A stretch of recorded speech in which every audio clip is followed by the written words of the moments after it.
started writing, I didn't know I had to be an actress too. I want to bring up this book only because I'm really pissed that this story isn't in it. And you'll understand after I read the story, if you take a look at the book, they belong together, but it didn't work out that way. So maybe after you hear the story, you'll want the book. Okay, this is called The Briefcase. My father was a prodigy who left school at age 17 to go on the road with a big band. At the pinnacle of his career, which occurred when he was 20 years old, he landed the gig as a trombonist in the Buddy Rich Band until, as I would learn years later, he got fired for being too fucked up. And how fucked up must a jazz musician have been to be fired for that?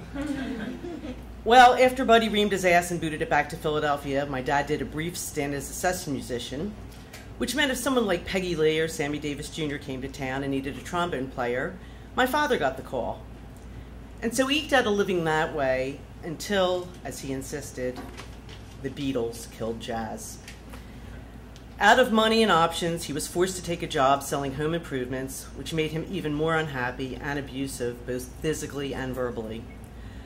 But it was an innocent time. It was an era when the men worked, the women were silent, and they stayed home during the day to cook and clean.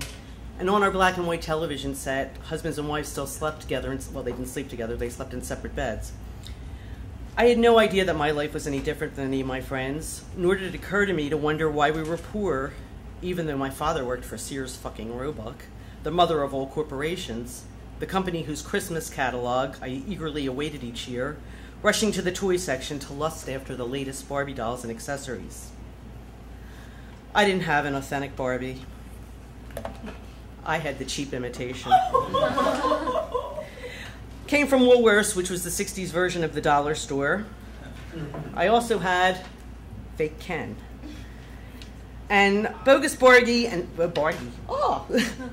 bogus Barbie and kind of Ken had plastic limbs which fell off every time I tried to dress them in their unofficial outfits. Page 2. This frustrated me no end until the problem took care of itself once I learned the facts of life at age 8 via my best friend's teenage cousin. Unlike my friend, who fled from the room screaming, I was intrigued and full of ideas. Maybe faux Barbie and Ken could have sex, and 9 months later I'd have a real Barbie. I'd even settle for Midge or Skipper. Anyway, now that I was privy to how the sex stuff worked, I deduced that nothing would occur unless Barbie and Ken were naked.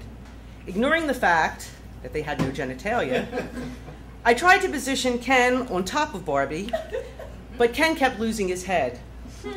Literally. Anyway, I ended up taping them together.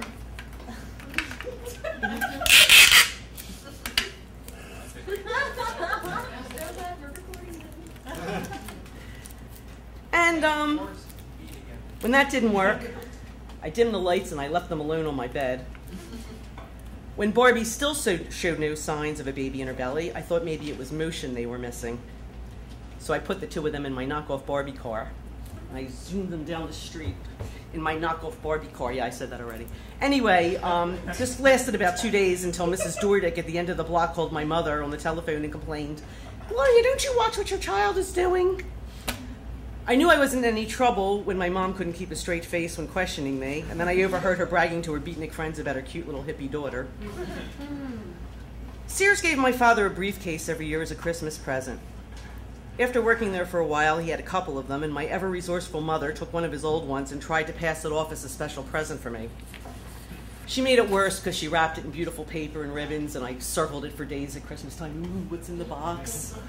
So you can imagine when I opened it and saw my father's briefcase. I looked at her in this dull disbelief. Her response, "Oh, look, honey, Santa brought a new carrier for your Barbie dolls." I made the best of it and used the case as a love nest. I kept it empty except for a washcloth, which I used as a blanket for Barbie and Ken to procreate comfortably in private. I only lifted the lid occasionally to check on the progress. Well, one summer Saturday night, I was doing just that when my old man came home drunk. Because not only did the Beatles kill jazz, we were now in a recession, so to augment his salesman's salary, he miserably spent weekends playing his horns at weddings and bar mitzvahs. Suddenly, without any warning or even saying hello, He picked me up by the collar of my nightgown and he threw me across the room, grabbed my Barbie case, and he ran upstairs. I screamed and looked to my mother frantically for help, but she had a mortified expression on her face and chased after my father instead. I followed them up the stairs, sobbing uncontrollably. I want my Barbies! I want my Barbies! But when I reached the landing, I saw my father throw my case into his bedroom closet, and as soon as he caught sight of me, he slammed the door in my face. I retreated and whimpered myself to sleep. When Monday morning rolled around and he left for Sears, I ran to his closet, grabbed the briefcase, and raced back to my room, locking the door behind me. But when I opened it, Barbie and Ken were missing. In their place were bottles of pills, razor blades, tiny cellophane-wrapped squares of white powder, and a sandwich baggie filled with the smelly green stuff that looked like the oregano we put on pizza. Completely mystified, I returned the briefcase to my father's closet. I knew I just uncovered a terrible secret, but it would be years before I understood the ramifications. My mother eventually returned the right briefcase to me, but by then it was too late. I really didn't feel much like playing with dolls anymore.